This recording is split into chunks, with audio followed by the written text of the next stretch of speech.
ہم دعوے سے کہتے ہیں کہ شریعت اسلامیہ سے زیادہ رحم کسی مذہب میں بھی نہیں ہے، اور جانوروں کا ذبح کرنا رحم کے خلاف نہیں، بلکہ ان کے حق میں اپنی موت مرنے سے ذبح ہو کر مرنا بہتر ہے۔ جو کل بتایا تھا نا کہ اگر جانوروں کو ذبح نہ کریں اور اپنی کھوپڑی لگائیں، ہر طرف گائے گائے نظر آئیں، اور پھر کہاں سے آپ تشریف لے جائیں گے کسی جگہ؟ تو ان کے چارے کے لیے پوری دنیا کا چارہ کافی نہیں ہوتا، اور پھر اپنے آپ موت مرتے وہ ایڑیاں رگڑ رگڑ کر، وہ اذیت کی بہت سمجھ میں نہیں آتی جناب۔ اور پھر حضرت ابراہیم علیہ السلام کے وقت سے قربانی ہے نا، کوئی آج کی تو نہیں ہے، اور تو نے تو نہیں بنایا جانور۔ آپ جیسے ہمدرد جتنے ہیں وہ گھاس پتے کھاؤ پورا سال، اور بھی چیزیں مہنگی ہوتی ہیں جناب۔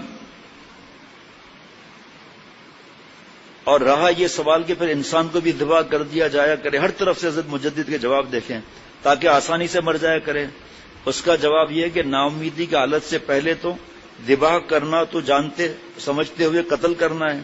اور نا امیدی کا حالت کا کچھ پتہ نہیں چل سکتا، کیونکہ بعض لوگ ایسے بھی دیکھے گئے ہیں کہ مرنے کے قریب ہو گئے تھے پھر اچھے ہو گئے۔ اور اگر یہ شبہ جانوروں میں بھی کیا جائے کہ ان کی نا امیدی کا انتظار نہیں کیا جاتا، ایسا کیوں؟ اس کا جواب یہ کہ جانوروں اور انسان میں فرق ہے، اور وہ یہ کہ انسان کا تو باقی رہنا مقصود ہے، کیونکہ دنیا کی پیدائش سے وہی مقصود ہے، اس لیے ملائکہ کے موجود ہوتے ہوئے اس کو پیدا کیا گیا،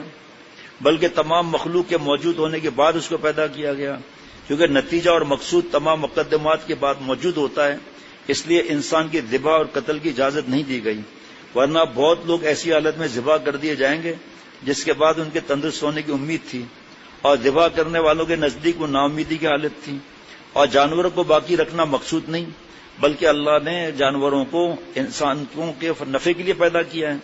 اس لیے ان کے ذبح کرنے کی اجازت اس بنا پر دے دی گئی کہ ذبح ہو جانے میں ان کو راحت ہے، اور ذبح ہونے کے بعد ان کا گوشت وغیرہ انسان کے باقی رکھنے میں مفید ہے۔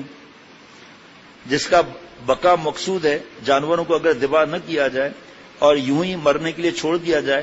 تو مردہ ہو کر اس کے گوشت وغیرہ میں زہر کا اثر پھیل جائے گا، اور اس کا استعمال انسان کی صحت کے لیے نقصان دہ ہوگا، تو انسان کے بقا کا وسیلہ نہ بنے گا۔ عقل اور سمجھ سے کام لیا جائے تو معلوم ہوگا کہ جانوروں کا ذبح کرنا عقل کے موافق ہے۔ مذہب کے معترضین پر میری پوری طرح نظر نہیں، لیکن تاریخ سے معلوم ہوتا ہے کہ خود ان کے یہاں بھی یہ عمل تھا، مگر اس کی تحقیق نہیں کہ کب سے ترک ہوا۔ معلوم ہوتا ہے کہ کسی فلسفی نے مشورہ دیا ہوگا کہ گھی دودھ کے لیے ان کا باقی رکھنا چاہیے، باقی ہوگا تو گھی دودھ ملے گا نا اصلی بھائی۔